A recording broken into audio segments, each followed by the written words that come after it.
Hi friends, welcome back to our channel. Hi అండి. మనమైతే last వీడియోలో ఇదైతే చూసాం, ఈస్ట్లు శిలీంధ్రాలు అండ్ ఇవన్నీ వీటి గురించి కొన్ని శిలీంధ్రాల ఉపయోగాలు వీటిలో అయితే బిట్స్ చూసాం. ఇవాళ మనం ప్రాక్టీస్ బిట్స్ అనమాట, ఇవి కూడా మనం చేసేసామన్నమాట, ప్రాక్టీస్ చేసేసాం. నెక్స్ట్ వచ్చేసి ఉపయోగకరమైన సూక్ష్మజీవుల్లో మనం కొన్ని చూద్దాం. కొన్ని ఇక్కడ చూడండి, నిజ జీవితంలో సూక్ష్మజీవుల ఉపయోగం గురించి కొన్ని చూద్దాం. పెరుగు తయారు చేయండి. నిరపాయకరమైన లాక్టిక్ యాసిడ్ బ్యాక్టీరియాలో పాలను పులియబెట్టగా తయారైన పదార్థమే పెరుగు. నిరపకారమైన డాష్ పాలలో పులియబెట్ట వలన ఏం తయారయ్యేది పెరుగు కదా. దేంట్లో పులియబెట్ట వలన అంటే లాక్టిక్ యాసిడ్ బ్యాక్టీరియాలో పులియబెట్టడం వలన పెరుగు మనకు తయారవుతుందండి. లాక్టిక్ యాసిడ్ బ్యాక్టీరియా, ఇది మనకు చాలాసార్లు అయితే అడిగారు. ఇది మనకైతే చాలాసార్లు వచ్చిందండి. పెరుగు తయారీలో ఉపయోగించే bacteria lactic acid bacteria. Next, lactic acid bacteria పాలలో ప్రోటీన్లు, కొవ్వులు దగ్గరగా చేర్చి పాలను పెరుగుగా మారుస్తాయి అన్నమాట. నెక్స్ట్ వచ్చి జున్ను అండి. జున్ను పాల నుండి తయారు చేస్తారు కదా. పాలకు సూక్ష్మజీవులను చేర్చి కెసిన్ అనే పాల ప్రోటీన్లను స్కందనం చేస్తారనమాట. దానివల్ల మనకి జున్ను అనేది ఏర్పడుతుంది. ఏంటంటే పాలకు ఏ పదార్థం అనేది చేరుస్తారంటే కెసిన్ అనే పాల ప్రోటీన్ స్కందనము తయారు చేస్తారు. పాలకి ఏమి యాడ్ చేస్తే అంటే ఏమి చేస్తే పాలలో కెసిన్ పాల ప్రోటీన్ స్కందనం మనకు జున్ను తయారవుతుందంటే పాలల్లో మనకు సూక్ష్మజీవులు చేర్చడం వలన మనకు కెసిన్ లేదా పాల ప్రోటీన్ స్కందనము. అంటే స్కందనకు మరో పేరు కోయాగ్యులేషన్ కూడా పిలుస్తారండి, గుర్తుపెట్టుకోండి. నెక్స్ట్ వచ్చేసి మనకి క్రిమి జున్ను అని కూడా పిలుస్తారండి. పాలను పెరుగు లాంటి ఘన పదార్థం ఏర్పడుతుంది. దీనిలో తేమ లేకుండా చేస్తారు. ఈ స్థితిలో దీన్ని కాటేజ్ జున్ను లేక క్రిమి జున్ను అని కూడా పిలుస్తారు. కాటేజ్ జున్ను లేక క్రిమి జున్ను ఏ విధంగా తయారు చేస్తారని కూడా పిలుస్తారు. పెరుగు లాంటి ఘన పదార్థం ఏర్పడుతుంది, తేమ లేకుండా చేస్తారు. దీనివల్ల ఈ స్థితిలో దాన్ని ఏమని అంటారంటే కాటేజ్ జున్ను లేదా క్రిమి జున్ను అని పిలుస్తారు. అడుగుతారండి మనకి జున్నులో కూడా ఒకటి. నెక్స్ట్ వచ్చేసి కాటేజ్ జున్ను కొన్ని పద్ధతుల ద్వారా మార్చడాన్ని పరిపక్వత లేక క్యూరింగ్ అని పిలుస్తారు. కాటేజ్ జున్నును కొన్ని పద్ధతుల ద్వారా మార్చడాన్ని డాష్ అని అంటారు, లేకపోతే డాష్ అని పిలుస్తారు. పరిపక్వత లేదా క్యూరింగ్ అని పిలుస్తారండి. వీటిలో కూడా మనకి జున్నులో మిగిలిన నీటిని కూడా తీసివేసి హాని కలుగజేయని బ్యాక్టీరియాలు కానీ శిలీంధ్రాలు కానీ కలుపుతారండి. మనకి జున్నులో ఏమేమి కలుపుతారంటే బ్యాక్టీరియాలు, శిలీంధ్రాలు కూడా కలుపుతారు. అడిగే అవకాశం ఉందండి.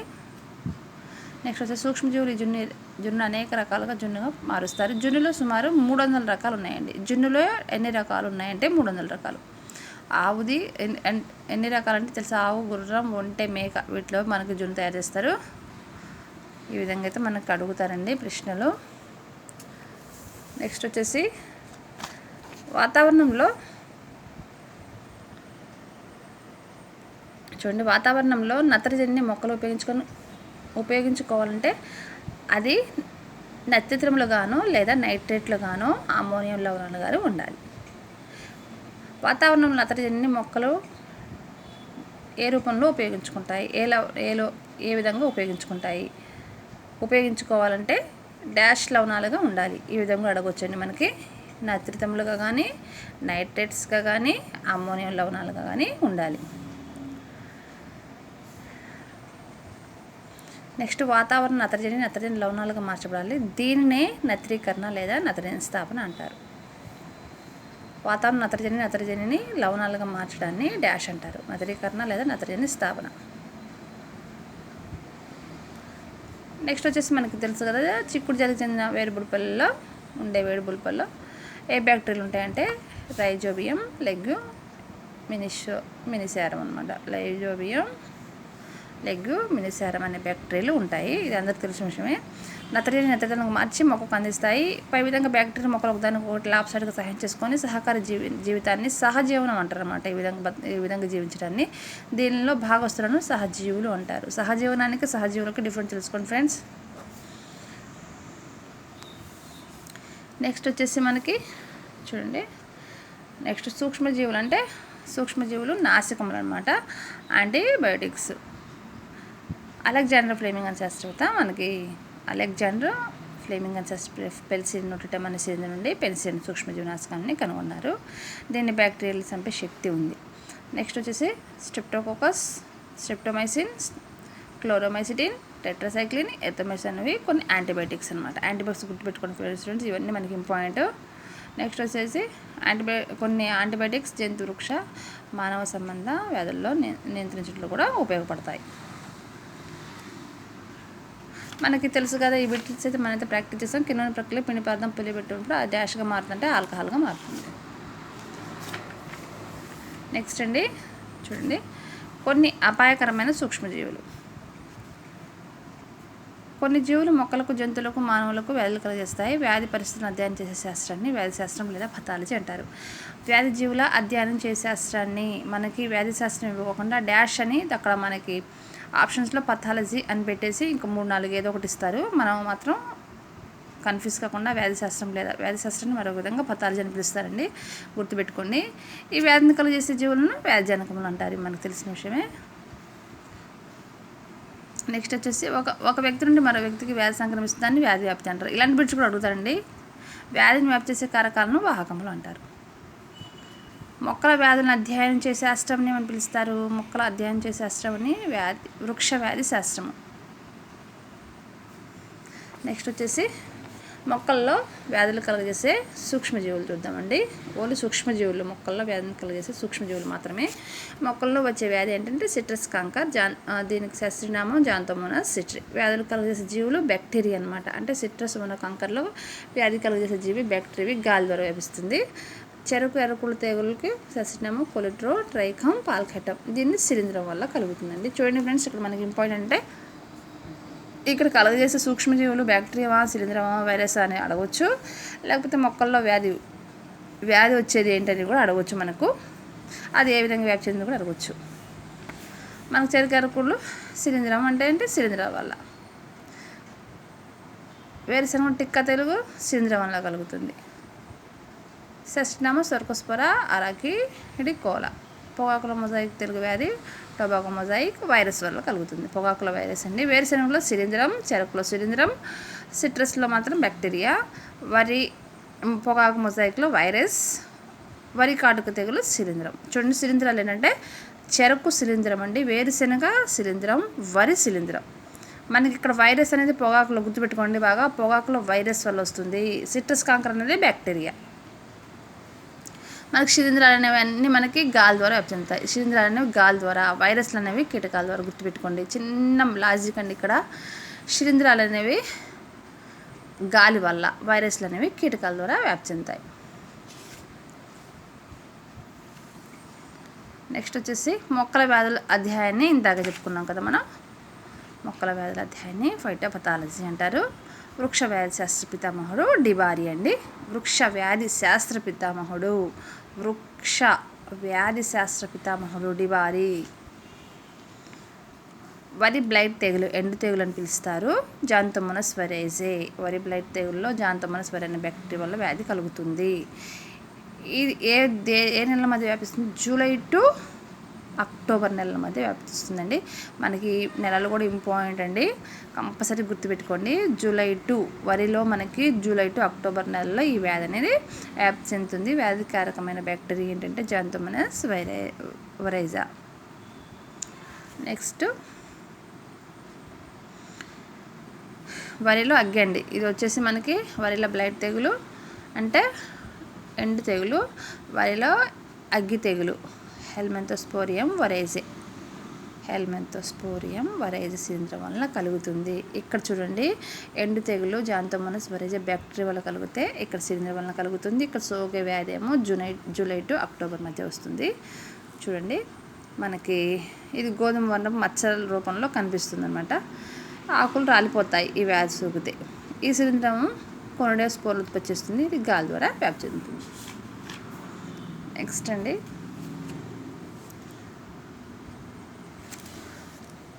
గోధుమలో కుంకుమ తెగులు. గోధుమలో ముఖ్యంగా వచ్చేది మనకి శిలీంధ్రపు వ్యాధి, కుంకుమ తెగులు అని పిలుస్తారు. దీన్ని కలుగజేసే శిలీంధ్రం ఏంటంటే గోధుమలో మనకు కలుగజేసే శిలీంధ్రం, ఇది మనకి ఇంపార్టెంట్ గోధుమ కాబట్టి, పక్సినియా గ్రామినీ ట్రీట్స్. చెరకుల ఎర్రకుళ్ళ తెగులు, పోలిటో ట్రైకమ్ పాల్కెట. చెరకుల్లో కూడా మనకి ఇంపార్టెంట్ అండి. నెక్స్ట్ వేరుశనగలో మనకి తిక్కతెలుగు అనేది సెర్కోస్పోరా పర్సోనేటా. ఇది వ్యాధి వేరుశనగలో వచ్చే రోగాన్ని ఆకుమచ్చ తెగులు లేక తిక్క తెగులు అని పిలుస్తారు. మనకి తిక్క తెగులు అనేది వేరుశనగలో మాత్రం కనిపిస్తుంది, గుర్తుపెట్టుకోండి. లేదా ఆకుమచ్చ తెగులు అని పిలుస్తారు అనమాట. సిట్రస్ కాంకర్ అనమాట, నిమ్మగజ్జి తెగులు. ఈ వ్యాధి జాంతోమోనాస్ సిట్ అనే బ్యాక్టీరియా వల్ల కలుగుతుంది. నెక్స్ట్ వచ్చేసి మనకి వీటి నివారణకు పెస్టిసైడ్స్ని ఉపయోగిస్తారు అనమాట సిట్రస్ కాంకర్ తెగులుకి. మనకి ఇవన్నీ ఒకసారి అయితే ప్రాక్టీస్ అయ్యామండి. సో చూడండి. నెక్స్ట్ వచ్చేసి వైరస్ వల్ల కలిగే వ్యాధులు. వైరస్ బ్యాక్టీరియాను ముట్టడించి వాటిని నాశనం చేయగలదు. ఇలాంటి వైరస్లను బ్యాక్టీరియా వినాశకము లేకపోతే బ్యాక్టీరియోఫాజ్ అని పిలుస్తారు. నెక్స్ట్ దీంట్లో వచ్చేసి మనకి మానవుల్లో కలిగే వైరస్లు అండి. అంటే మానవుల్లో కలిగే వైరస్ వల్ల వచ్చే వ్యాధులు. కొన్ని వ్యాధులు ఒక ప్రదేశంలో అతివేగంగా వస్తాయి. ఇలాంటి వ్యాధుల పరిస్థితిని ఏమని పిలుస్తారు అంటే మహమ్మారి వ్యాధి అని పిలుస్తారండి. ఇవి అడుగుతారు మహమ్మారి వ్యాధి అని చెప్పేసి ఆప్షన్స్లో. నెక్స్ట్ వచ్చేసి తట్టు పొంగు వ్యాధి అండి.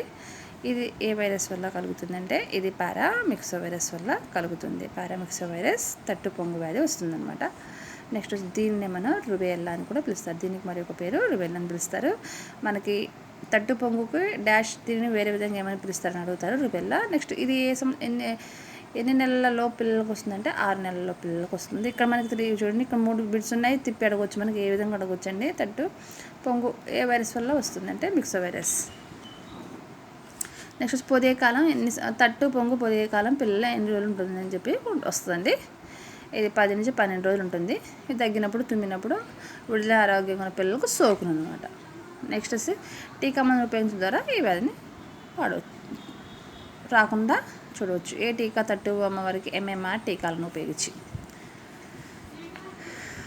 ఇది వారిసెల్ల వైరస్ వల్ల ఆటలమ్మ అండి. ఇప్పుడు ఆటలమ్మ తట్టుకి పొంగుకి ఆటలమ్మకి చాలా డిఫరెంట్ ఉంటుంది. ఆటలమ్మ దీన్ని వారిసెల్ల వైరస్ అండి. ఇది ఆటలమ్మ అనేది వారిసెల్ల వైరస్ వల్ల వస్తుంది. నెక్స్ట్ వచ్చేసి మనకి ఇంక్యుబేషన్ కాలం ఇది 14 నుంచి 16 రోజులు. ఇదేమో పొదిగే కాలం. దీనికి ఇంక్యుబేషన్ కాలం ఏమో పొంగు తట్టేమో 10 నుంచి 12 రోజులు. మనకు ఆటలమ్మ వచ్చేసి 14 నుండి 16 రోజులు. మనకి అడుగుతారండి, కంపల్సరీగా వస్తాయి అన్నమాట బిట్స్. ఇవి ఇంపార్టెంట్. నెక్స్ట్ గవదబిళ్ళలండి. మిక్సో పారాటైటిస్ వైరస్ వల్ల కలుగుతుంది గవదబిళ్ళల వ్యాధి. మనకి ఇవి కూడా అడుగుతారు, ఇంపార్టెంట్. ఇది కూడా ఇది MMR టీకా వల్ల నయం చేయొచ్చు. ఇది కూడా పోలియో వ్యాధి అండి. శిశుపక్షవాతము. పోలియో అంటే మనకి శిశుపక్షవాతం అని తెలిసిన విషయమే. ఇది పోలియో మైలటిస్ అనే వైరస్ వల్ల కలుగుతుంది. పోలియో వ్యాధి ఏ వైరస్ వల్ల కలుగుతుంది? పోలియో మైలటిస్ వ్యాధి వల్ల వైరస్ వల్ల కలుగుతుంది. ఇది మనకి ఎక్కువ దేని మీద పనిచేస్తుందంటే నాడీ మండలం పైన ప్రభావం చూపుతుంది.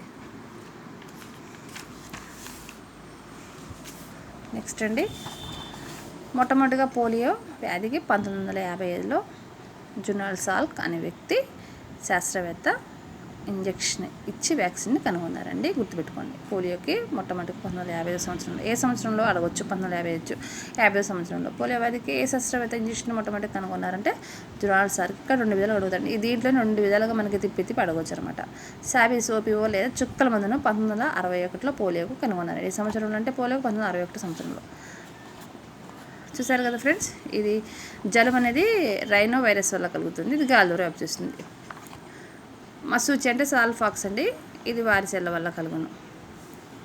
దీనికి మసూచికను ఎడ్వర్డ్ జెన్నర్ కనుగొన్నారు.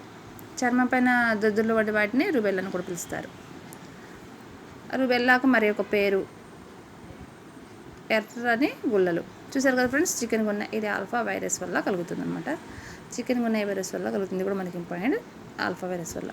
చూసారు కదా ఫ్రెండ్స్, మనకి అదేవిధంగా రేబీస్. నెక్స్ట్ వచ్చేసి క్యాన్సర్, మనకి మెదడువాపు, నెక్స్ట్ ఫ్లూ జ్వరం. ఇవన్నీ నెక్స్ట్ అనేది స్వైన్ ఫ్లూ. ఇవన్నీ మనం నెక్స్ట్ వీడియోలో డిస్కస్ చేసుకుందామండి, కంటిన్యూషన్. ఓకే అండి. మరి ఇలాంటి వీడియోస్ కోసం please like, share and subscribe.